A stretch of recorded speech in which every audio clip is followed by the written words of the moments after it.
Good morning and welcome to the Science of Mind lecture conversation. Well, I just want to call it a conversation, an unfolding conversation that we have been working on and through as we journey and adventure this incredible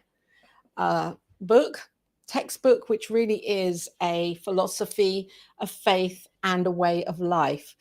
And welcome here. We are just uncovering a little bit further today, uncovering the idea of these metaphysical charts that are at the back of the textbook. They're on page 568, and there are 6 or 7 of them here. And we're going to run through the idea of them and the ideas behind them, and why Ernest Holmes would want to create these metaphysical charts, and what are the purpose of these charts. So welcome here. I really appreciate any comments that you have relating to this right now. This is a conversation.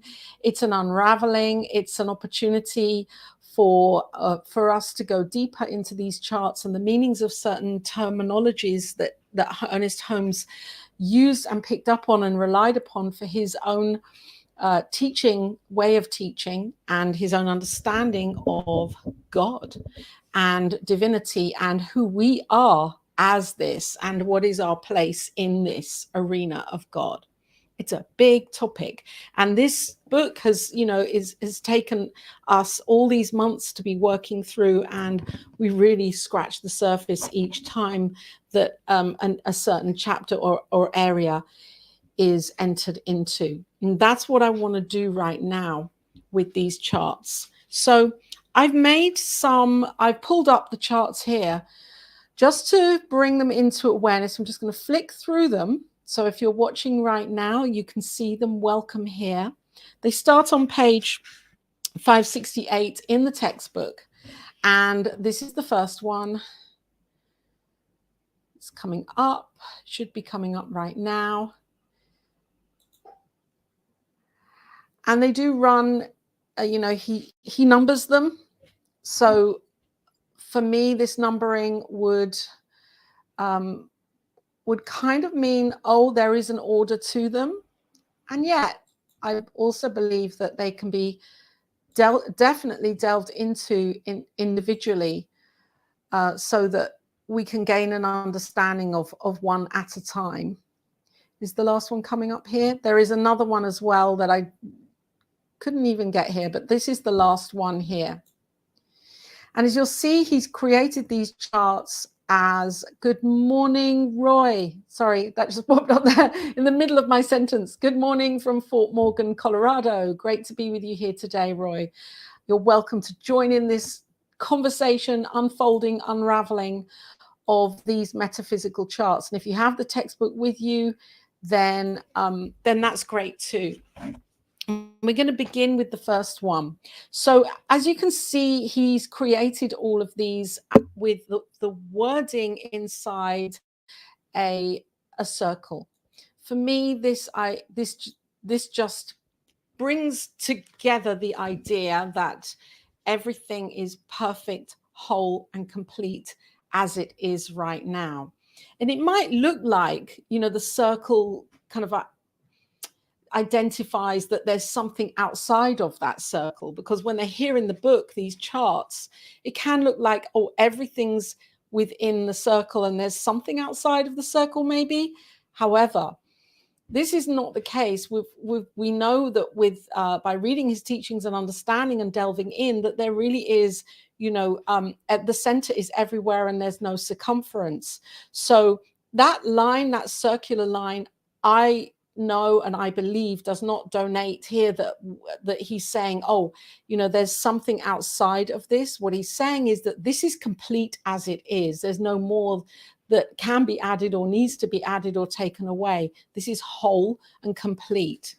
And this is his idea and interpretation of how God works and our relationship to that. Because this is, it's one thing knowing how this works, and then that age-old question that we each at some point in our lives, will we'll question within ourselves, well, who am I in all of this? And how does this really affect me on this planet Earth right now as a human being? So I believe here, this is what he is intending to answer. He's written a whole textbook, and as you heard from Reverend Mark, if you were watching last week's and following, that the textbook may run in this kind of order where we start with this understanding in the first few chapters, or the first few sections, of how it is, how it works, what it is, what this thing is, this thing itself. And then graduating into the metaphysical. So these charts really are perfect that they're here at this point in the book, or into the mystical. And he didn't call them mystical charts. He calls them metaphysical, which really, well, apart from one of them, which he does, he's talking about the way this all works and our relation to this beyond the physical. So we're staying in this realm of knowing that we are more than we think we are. We're more than our thoughts even. And that everything is as it is, as the divine. And as human beings, we are this too. We are being this. We are this divinity.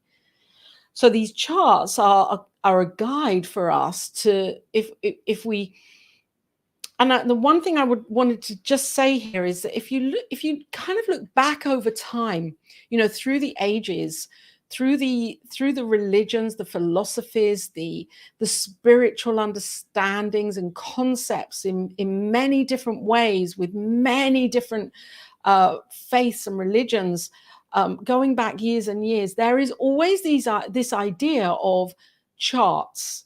There are charts that have aim to pull together the main ideas of the teaching, so that when we look at the chart, we can get an overview, we can get a glimpse, other than reading, reams and reams and pages.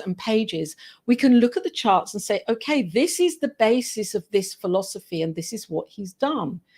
So he's saying, okay, the book is great, and all of the teachings and all of the books that he's written are fantastic. We need to read them and delve into them. And a part of our philosophy and faith and this way of life is that it is a conversational philosophy. We converse this. I was thinking about this. We converse this for thousands of hours every year. All of the members and practitioners and ministers, we're talking about it. We want to get deeper into this. And the charts give us this kind of encapsulated view. We can just take a snapshot and say, right, let's delve into this. So let's go with the first chart, where he's saying, this is what he calls the universal chart. It's showing the universe as a trinity of beings. So I'm going to just pop it up here for a moment. And it's showing that there are 3 sections. Now, I kind of question this a little bit. I question these lines here, because in a way, the line would kind of suggest that each of these are separate. Each of these 3 parts are separate. Whereas I believe that line really, if I were drawing this right now, I would draw a very faint dotted line, or just a few little dots, because I don't believe that, yes, he's trying to show us that there are individual parts to this that are connected as one, as the whole. So the lines are there. However, I don't believe it's, this section, it does not move into that section and move into that section. I think they are all interrelated. And so he's saying that the upper section is the attributes of spirit, which are self-conscious. And so this is the thing itself. This is the absolute. This is it. This is the thing back of it all. This is the logos. All of these words that are used here are suggesting that this is the idea of life. And it is conscious as it knows itself. It knows itself, and it is working with that. And it works through into the middle section, which is the subconscious. This is the subconscious aspect of law.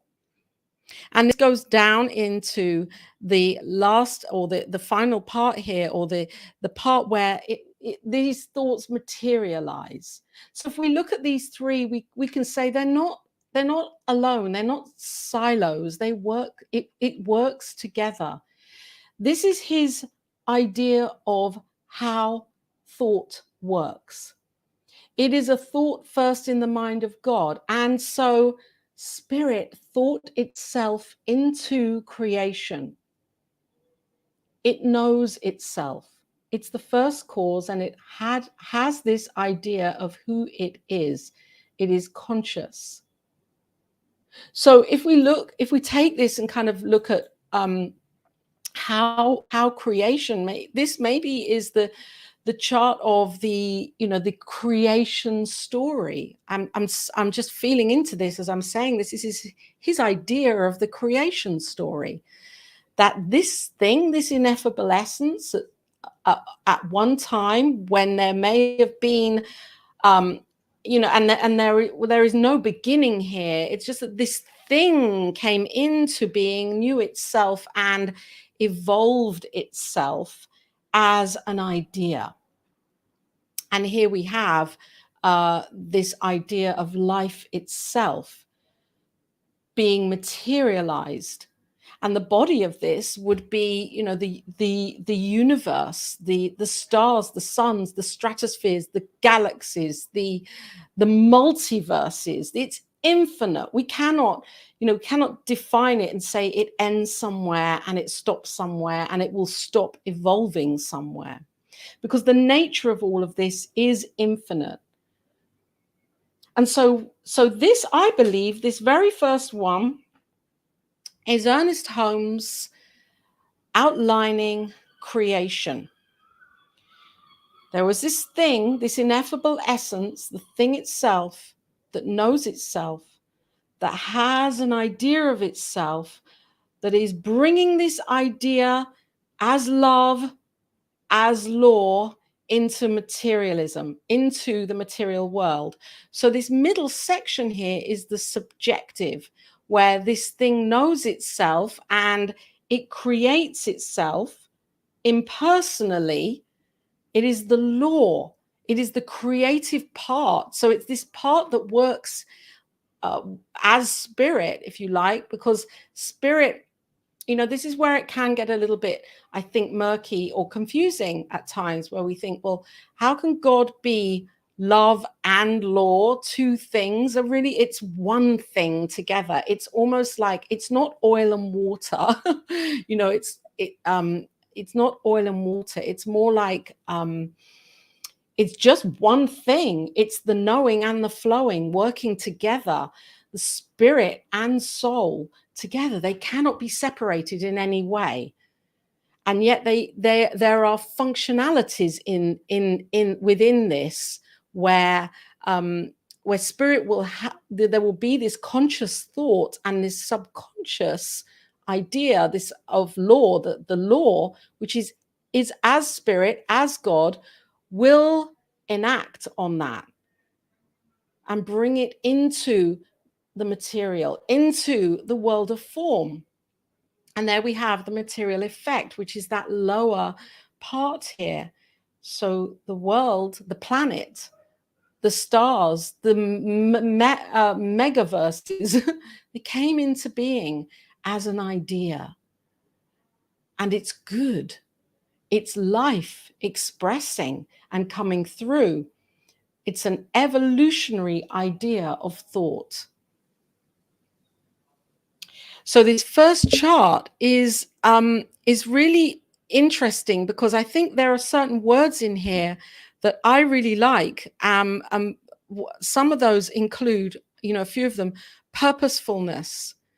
So spirit is on purpose. It's doing this on purpose. It's involving itself as life on purpose.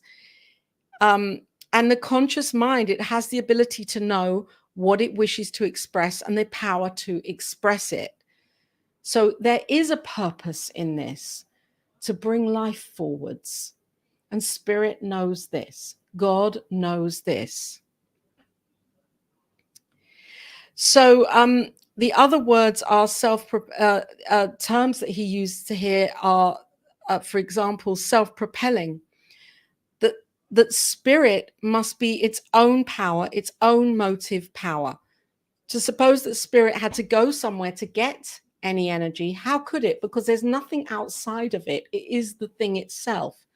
So it knows, it's self-propelling, and it's self-existent. So it's like saying, does it know itself? And yes, it knows itself because it's the first cause. It's like it has an intelligence. This thing itself is intelligent enough to propel itself and to bring itself into being purposefully. And it uses law to do this. It knows that law is creative. And so as it is thinking itself into being, it knows that there is this essence within it that is bringing it into being with it. Law, the creative law, or the soul with a capital S. You know, all of these words here, the creative medium, the subconscious mind of the divine. And this is a feminine aspect because it's the creative, it's the nurturing, it's the let's make this, let's do this, let's bring this into being and birth it into being. And that is what law does. And this is the creative process. I love this. And then it comes into body, into effect, into form. And it's continually doing this. Because if it has one, if this can happen once, it can happen always. Because it's continual. And as it is whole, perfect, and complete. So he also, if we look at the bottom of this particular chart, he talks about emanation, and this is really interesting because Ernest Holmes at the very bottom here, in the corner on the right hand side, he talks about emanation, which I really wanted to just mention here a little bit. If you have any questions, I will gladly just pause for a bit because I've said quite a bit here. And the reason I like this is because there's only once or twice that in the Science of Mind textbook, Ernest Holmes talks about Plotinus. And Plotinus was a philosopher that came out of Neo-Platoism, and he took these ideas of Plato even, a few steps further. And Ernest Holmes, he really, a lot of his work is related, excuse the motorbike out there, related to Plotinus. He researched him because Plotinus had this idea of emanation, which really means that whereas Plato had this idea that everything is mirrored to us and doesn't include the idea of spirit within that mirroring back. Emanation for Plotinus and for Ernest Holmes is this idea that everything is included as everything. We truly are one. So where thought is concerned, for me, this would really home in on that. If there is a thought that I'm having, I'm having it everywhere. There is no separation of my thought. There's no ending and beginning to it. It's emanating in, as, and through everything. So just as God emanates in, through, and as everything, and that's why he's put this at the very end here, I think, because he's saying everything is spirit, even in the material world. There is no separation here. So where I really think this is so important to understand for me, that when I'm angry with something, or I'm not happy with something that's happening in the material outpicturing of my world, this too is God expressing. It's all God. It doesn't stop in the material world. He's bringing it all in here and saying it's everywhere. This thing itself is everything. Yes, it is a lower vibrational level in the material world. It doesn't have that high frequency of that essence, that unseen, which is the highest vibration of love, absolute, the absolute. And yet within it all is God. Like, it's in the picture frames behind me, and it's in the computer screen. This thing itself is everywhere. All is God.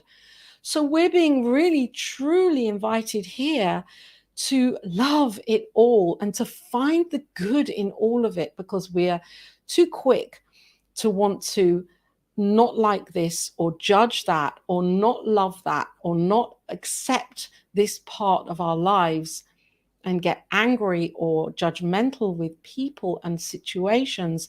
It's all God. So it comes back to that idea of looking for the good in all of it.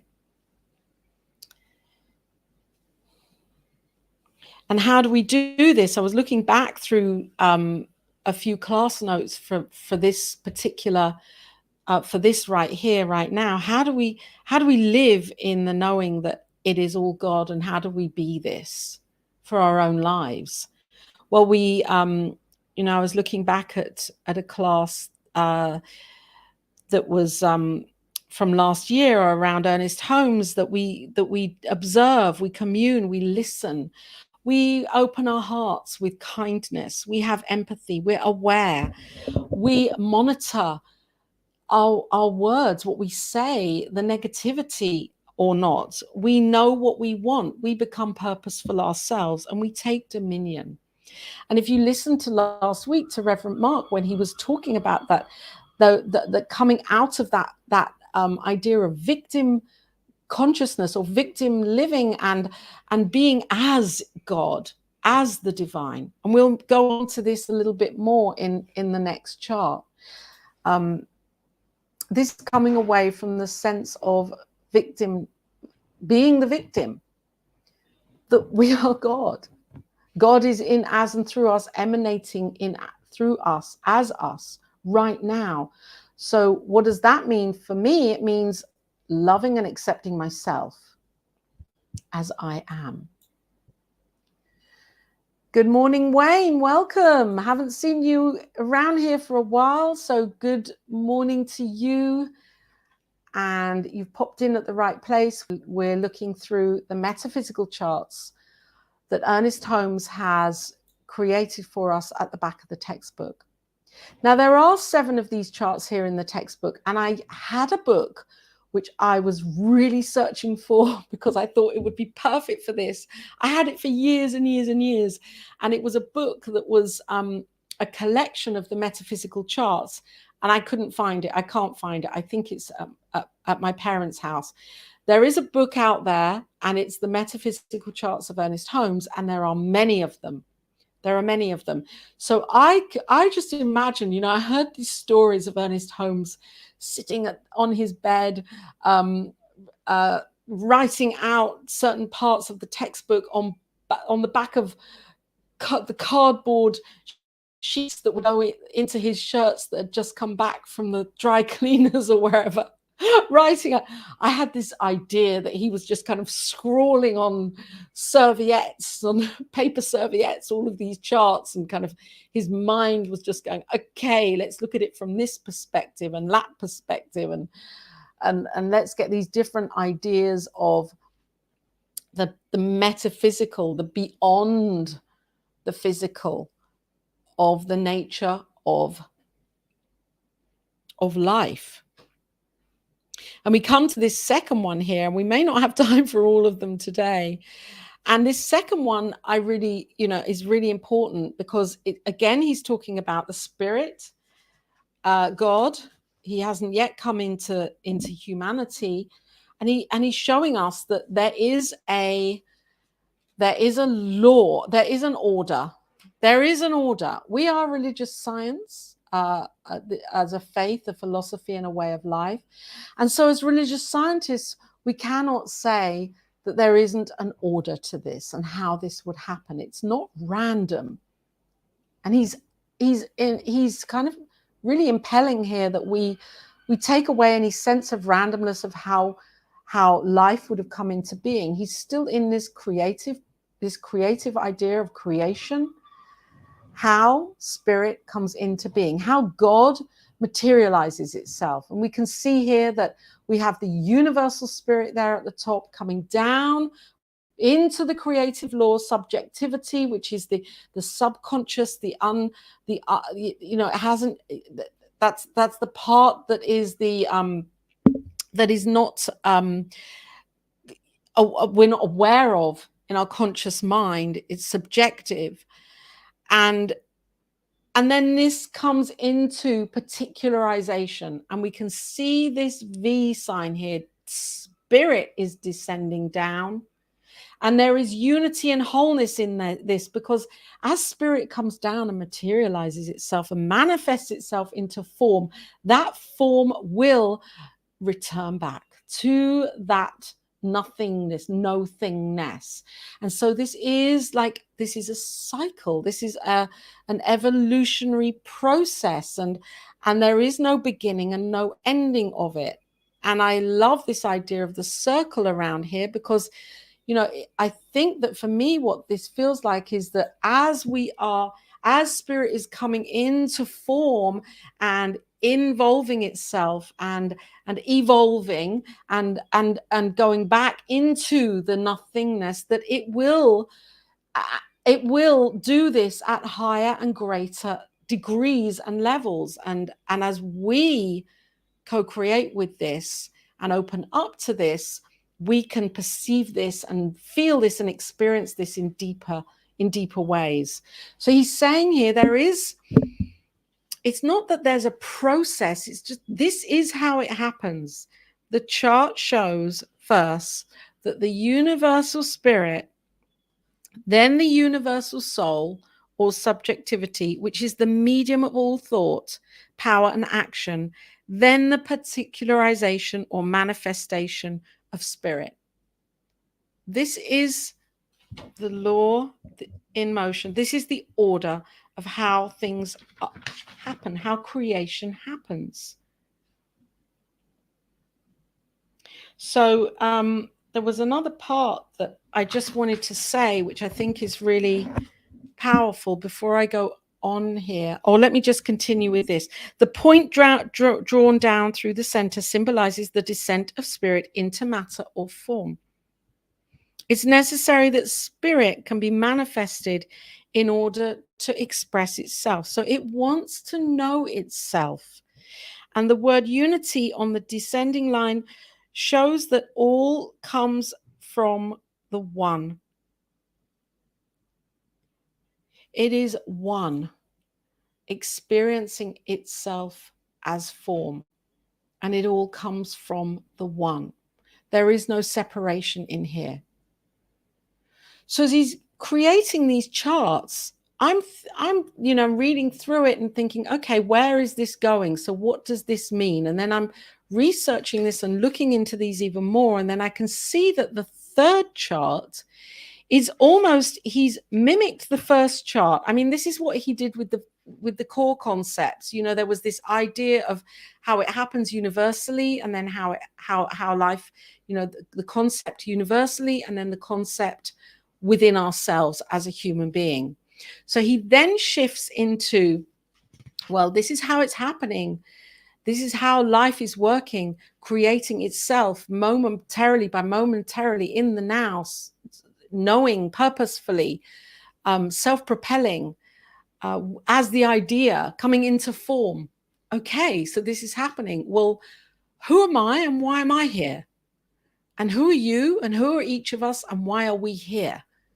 And this is where it starts getting really kind of like, for me, interesting, because he then goes into this metaphysical chart, which is number 2B, where he really is talking about as a human being, and he uses the word man, and I am not using that because I'm becoming, I want to be really aware of gender identification here 100 years later or so,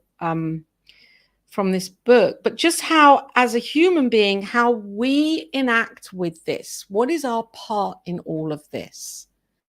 If you have any comments, I would really, I will stop. I have a comment here from Wayne. There's good in the world and I ought to have it. Wayne, thank you for saying this, because you already have it. And I know, yes, you're recognizing there's good in the world, and you are the world. You are your world. And yes, and this is perfect, a perfect comment that you've written here, because this is what you're saying is what I'm about to just lead into, that we're not separate from this. We're not separate in any way, shape, or form from this idea of creation and how we're creating our own worlds and our own lives. We are far from separate. We are it. So in this third chart, he's showing us that, let me go back a little bit.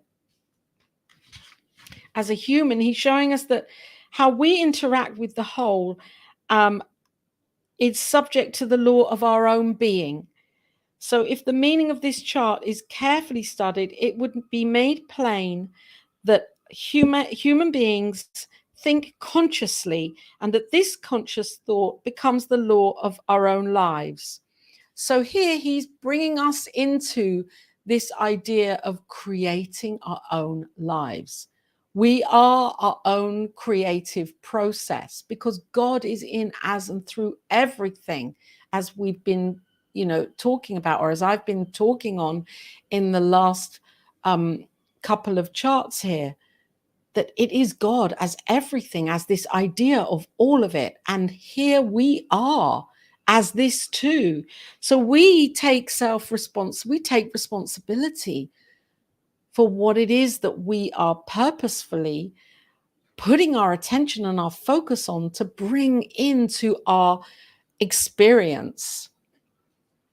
The upper section stands for the self-conscious, the knowing.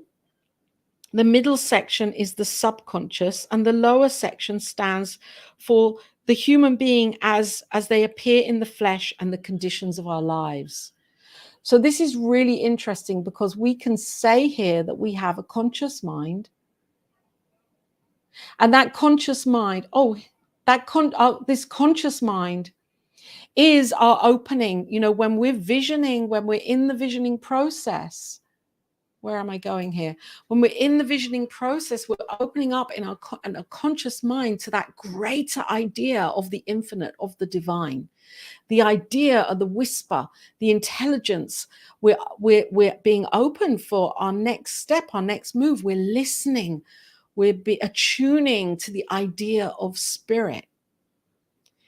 And in this middle section here, we have the subconscious. Now, the subconscious includes all of mass consciousness, all thoughts that ever has or is or has been thought is here in this subjective world. So we're picking up on this continually, because remember, all is one.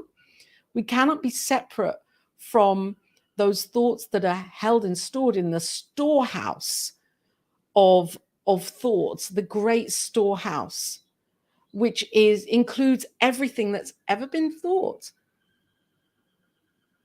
And so when we have these inspirations, discernment really comes into this, because we're being asked to look at what comes through as our thoughts. Well, is this the true essence, the high vibrational idea of this life that is spirit's pure, truest idea of peace and light and love and joy and prosperity and wisdom and truth and beauty?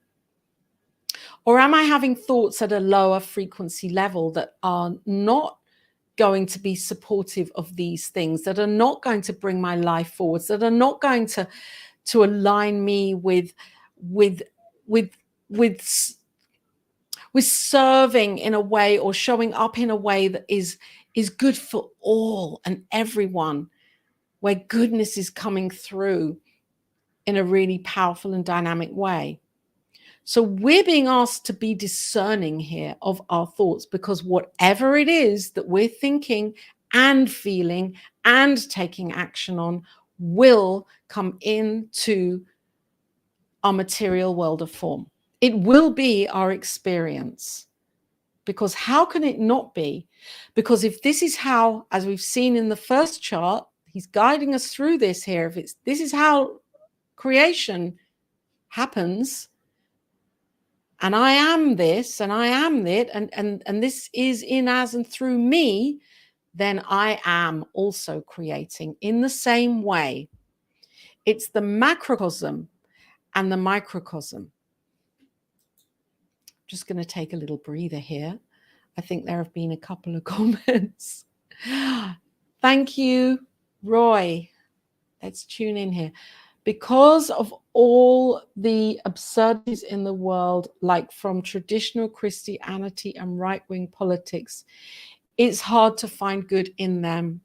Thank you, Roy. I think this is, let me have some water here. This is so interesting, isn't it? It's so interesting at this time because there's so much going on in this world in so many ways. Absurdities is a great word to use, I believe. I mean, you know, you're in the US, I'm in the UK. There's no, you know, it's happening everywhere. There are people who are in positions of high level decision making that are making decisions that feel totally out of whack, totally out of alignment with the love and the peace and the divinity that we each are. And so these people are making decisions on behalf of millions of people, thousands of people, millions of people. And it is absurd. It feels absurd. And it feels unfair. And it feels as if we're being pushed again, or invited again, to really say to ourselves individually, in the quietness and stillness of our own minds, you know, let's go back to these charts. Let's look at these charts and see, well, if this is how the creative process is working, or this is how creation and how this has all come into form as an idea of life, all into form right now, you know, that the natural world, and this is who I am as form, and this is who you are as form right now, then I have to take responsibility for how I am showing up in this world, in my world, because we're all one. So every action and word and thought and idea and intention that is from me as the center of my world, of this world, that I am one with all of it, because there's no separation. Remember those lines in this chart here. And I'm still up with you here, Roy, with these lines, with this chart. You know, there are lines there and there is space in the middle there, because there's no separation. It's all one. And how do we individually and collectively take a map of that chart and have it in our mind's eye and in our hearts, etched on our heart, when we're hearing this information that really is absurd, and when we are witnessing things that are happening around the planet in many different ways? How do we take that chart, or the idea of that chart, of oneness and wholeness, and that all of it is God, and that we are, the work here is to return home to knowing this? How do we take that and be that and live that when all of these absurdities are happening in the world. This is such a great idea. Thank you so much, Roy, for bringing this in. How do we do that?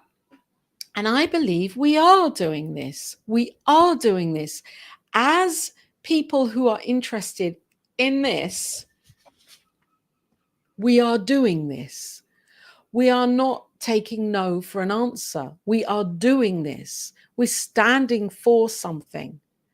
I was really thinking about science of mind recently, and this idea just came into my, thank you, Wayne. Lightworkers unite. Absolutely, Wayne, you're spot on with everything that I'm just about to say. You say it kind of like just a few seconds before me. I love this. I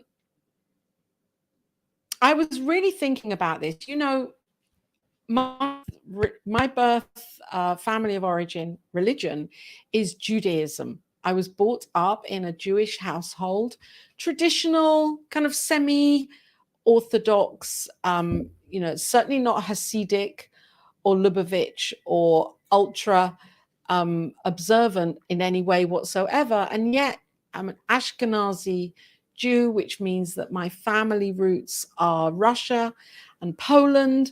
And my great grandmother landed here in the UK in the very early 1900s, from both sides of my family, and they were running and fleeing for their lives, fleeing from war at that time in Poland and Russia, and they fled, and here they came to the UK. And why am I saying this? Because at that time and through the ancient times, discussing this was secret.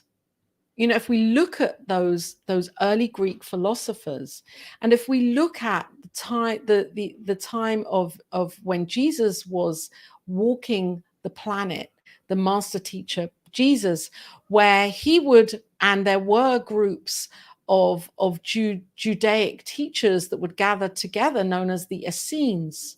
And if we look at the scholars, Socrates, Aristotle, Plato, you know, they would go into secret groups to talk about all of this. And it would be people that were, you know, they would go into academies to discuss all of this. It would not be general public, because it was thought of as, you know, we better be careful if we're talking about this, because this is going against Christianity. This is going against fearing God. This is going against a God being out there. In the Kabbalistic tradition of Judaism, it was only ever male rabbis that could really get together and talk about all of this and understand the mysteries of the texts and the meanings of what was really behind the Torah and the verses, and what the writings really had this other kind of meaning. So coming back, Roy and Wayne, is now we're in a time where the gateway has been opened, and we are talking about this. We are discussing it. We're sharing all of this. We're sharing all of this information, and we're not only sharing it from a point of view of I know best. We're sharing it from a point of view of let's talk about it. We're open at the top. That's science of mind. Ernest Holmes, he did not want to close this off and say, this is it. We are open at the top. So we are now interested in quantum physics, because we are seeing that quantum physics is absolutely verifying science of mind, that we are particularizing our lives. So, Roy, when you say that, this comment, you know, about how do we overstep this, we have to be bold and strong. I don't mean strong as like, you know, last person standing. I mean strong in our conviction that we're knowing. And Ernest Holmes always teaches and always taught, you know, it's the warmth, the imagination, the conviction, the faith that we have in bringing all of these charts into our being, knowing that they're happening anyway. All of these mini kind of processes or ideas of creation are happening anyway. So what is our place in it? What is our place in it? Our place is to be purposeful, as I said in the beginning, self-propelling. We have to change our own minds, our own hearts. We cannot be asking anyone else to do it, because we're one, and yet we can't make others do it. We're not a missionary faith, or spiritual teaching. We're not missionary. We're not trying to force anything on anyone. If we were, we'd then be doing what those others are doing, yeah, for good, of course, because we're saying this philosophy, this way of being is about how to think, not what to think. So as we each open up to how to think and use these charts as a way of teaching ourselves and learning and exploring, believe me, I've delved into these charts many times, and I'm bringing them to you now, and I still feel like a fish out of water, because there's so much in each one. There's so much to talk about, so much to delve into. I might come back actually and do another part on this. I'm going to speak to Reverend Robert, because I actually haven't got time to go to the next 3 charts. But I do want to finish with here before I go. First of all, let's just get some comments up. Top up your call with new thought. I love it. There we go. I do want to just to kind of come to a place here where I'm kind of, I don't know, because there's more for me to say here on these next 3 charts. And that is to say that the whole idea of these charts, and I'm going to just go through them again here, putting them up as I'm speaking. The whole idea of these charts is for us to remember who we are, the divinity of who we are. For us to remember, they're metaphysical. That means that they go beyond the physical world. These are the charts that he is showing us. Well, if we know who we are in this first instance, that spirit as the absolute first cause had this idea of life, or has this idea of life, and is self-propelling and knows itself and wants to know itself. And then here we are as human beings on this planet Earth, sentient beings, all and beyond, those that don't look like human beings too. How can we say that it's finite? That we are absolutely it also. And so we're here because it wants to know itself as us. So in answer to your comment there, or in a kind of suggestion maybe, or a conversation with your comment there, Roy, how can we do this? How can we bring ourselves to growing beyond the limitation of the idea of others that believe they are making decisions and for the good of all? We can see beyond this and have a new thought, because that new thought that we are each having will materialize in the likeness of the intention that we have at the beginning of that thought. It will materialize into form.